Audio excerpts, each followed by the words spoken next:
Alright guys, welcome back. There is a new ban list, and man is it an exciting one. Probably one of the most exciting ban lists we've had in a long time. We have 6 cards that have gone from banned, as in not playable, to 3 copies instantly. And honestly, I will say this, this is something that I really like about Master Duel. They are much more willing to take risks on Master Duel because the ban list can happen with very little consequences. The only thing that they really can't hit is the new stuff. Everything else can be unbanned, hit, it doesn't really matter.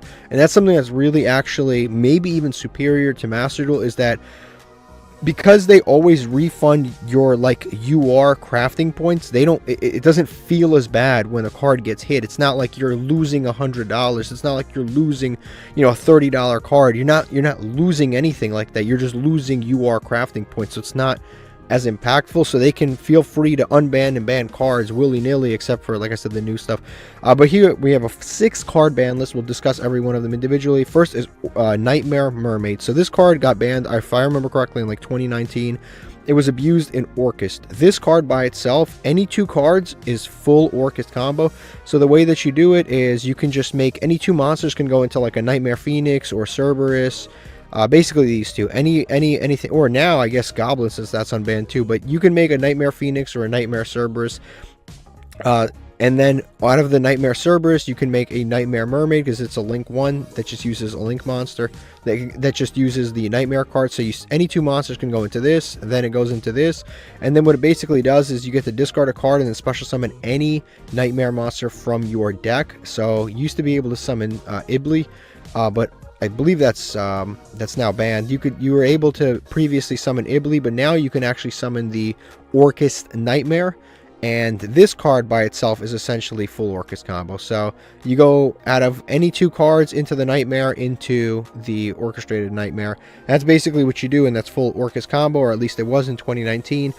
Orcust is on paper a better deck today than ever, but the meta is so much better today than it was in 2019 that perhaps it actually isn't as strong as you might think that it is.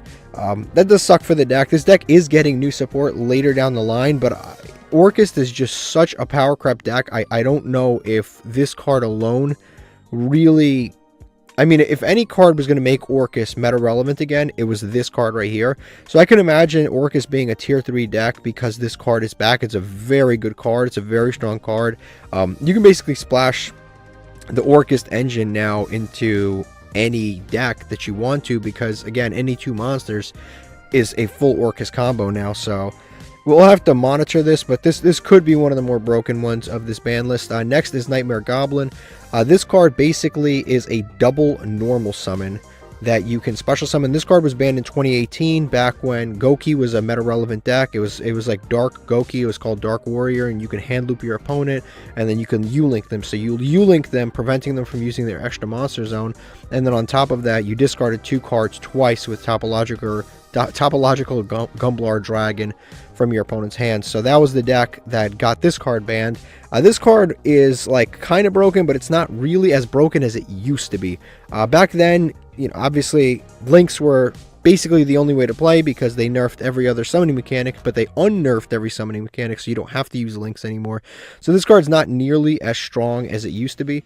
I can see this card even getting unbanned in the TCG. Honestly, the problem with this card is it's great, but it's only really good in really pure link decks, because you get an extra normal summon, which is really strong, obviously, in Yu-Gi-Oh! But the problem is, while you do get an extra normal summon, you have to summon to one of these 2 columns. It has to be, as you can see here, to a zone this card points to. So essentially you have to summon something that points down, and then you summon this, and then you can get an extra normal summon to one of these columns. So you can't just summon, you can't just use 2 monsters, summon this in the extra monster zone, because you're pointing to nothing. So you actually have to summon a link monster, point it down, and then summon this, and then you can actually get the double normal summon. So that definitely kind of hinders how good this card could actually be. But overall, I don't think it's a bad card, and it definitely is. I can imagine there's probably a decent amount of link decks that you could probably splash this into, if they don't, you know, lock themselves into other things. But like I said, I think U-linking and link decks in general just kind of overall more so a thing of the past. Obviously, there are still decks that use links like Snake Eye and Yubel, but they're not primarily Link decks. They do other stuff in addition to Link summoning.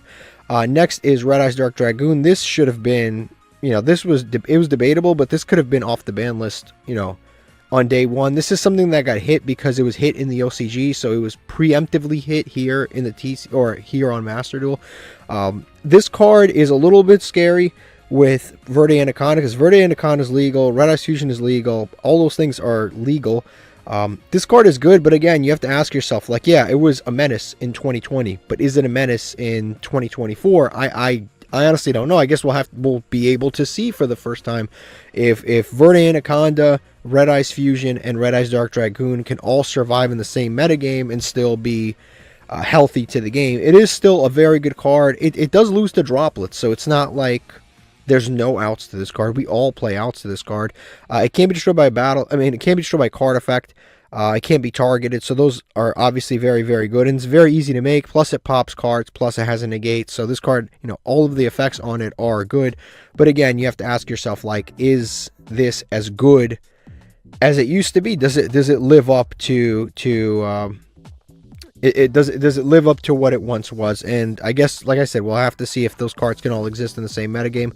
But as far as Red Eyes players and Dark Magician players, it's a great time for them. All right, it definitely is a great time for Red Eyes Dark Magician players. Next, we've got Masterpiece. This is another card. I've been saying this for years. This card can come off the ban list.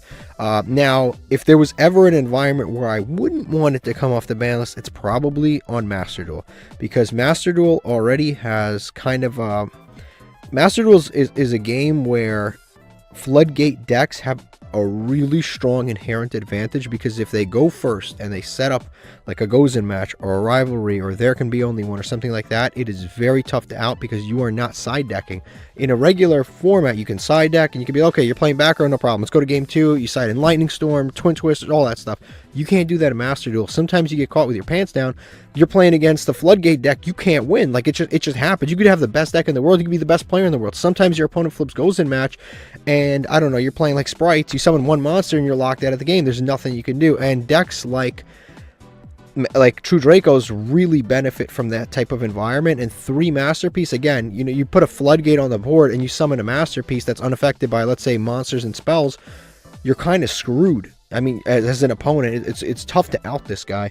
Now, this guy obviously is not nearly as strong as he once was. He's basically a guy that's always going to be unaffected by one to two things. So it's either monsters or spells, or less than that. If you tribute 2 monsters, then only monsters, traps, whatever. On top of that, this is the effect that's really good, which is once per turn, if you control this tribute summon monster, quick effect, you can banish this continuous spell trap in your graveyard, target card on the field, destroy it. That effect is really, really good. Because again, you can just it just gets the pop stuff, and it's a quick effect, and it can essentially work as an additional interruption. Just because all of your True Draco cards already pop things when they go to the graveyard, so then you can again reuse those cards to pop more cards. And once you, like I said, if you get Masterpiece on the field with a Floodgate, usually you will win the duel, because it's very, very difficult to out that situation. So I don't really know how healthy this is for Master Duel, but I understand why they're trying to unban it. I think this card, if this card got brought back in the TCG or the OCG, it probably would not have done anything, because again, side decks exist. But in this situation, this card might actually be a serious problem. Next is Ib, the World Chalice Justicar. This card this got banned because of Dragon Link a million years ago. There's been so many cards that have been banned because of Dragon Link in between the years where this card got banned. It got brought in the TCG, it got brought back in the TCG, it got brought back in the OCG. It hasn't really done anything whatsoever. The combo that it used to enable is honestly a little bit bricky, because you do have to play quite 2 or 3 bricks in order to play the Ib package. So for the most part, people haven't really even been playing it, but it's cool for World Chalice. People forget this is actually a part of an archetype, and it is nice that that archetype can now be able to play the card that was intended for its archetype. So that's cool. So World Chalice is another kind of forgotten about deck. It's nice that they're getting their card back. On top of that, you know, like I said, maybe Dragon Link will splash and maybe they won't, but Dragon Link, as of right now, is not in the greatest position ever. And then the last card we have here, going from 1 to 3, this is the only card, the rest of these were all banned and going to 3. This is the only card that was at 1 and going to 3. It is Dragonic Diagram. This is the field spell / search spell for True Dracos. It lets you destroy and then search, and then it makes them all gain attack. But this card, again, inherently, it's not the craziest card. Oh, I forgot also, if they're tribute summoned, if they're destroyed by battle, they're not. So they have additional protection. This is actually another thing that makes Masterpiece even more annoying. Because you can make like an access code talker, for example. Let's say your opponent has an access code talker that's, you know, they summon an access code talker. Let me get rid of this Masterpiece. You have the Dragonic Diagram, which protects, you know, for your opponent from getting over your monster by battle, which is like additionally annoying. So usually they'll only have one monster that can get over a monster that's 2950 very easily. So they'll summon this giant monster, try to get over your Masterpiece, and then you can just protect it from battle with the Dragonic Diagram. Again, I don't know if this is the right environment for this card to come back, but I guess, you know, time will tell and we'll find out. But yeah, this card at 3 makes the deck extremely consistent because terraforming, stuff like that is gone. But this card is now around, and it makes searching Masterpiece very easy. You can now, you know, destroy search very easily. You can search it with Maiden. As a matter of fact, this deck is probably at the strongest point that it's ever been in years, honestly. Now the good thing is they did hit a ton of floodgates in this game, so they hit a ton. So they hit the Fossil Dino 1, they hit Dragoon, they hit Goes In, Rivalry. There can be only, like, they hit a lot of floodgates. So at least from that perspective,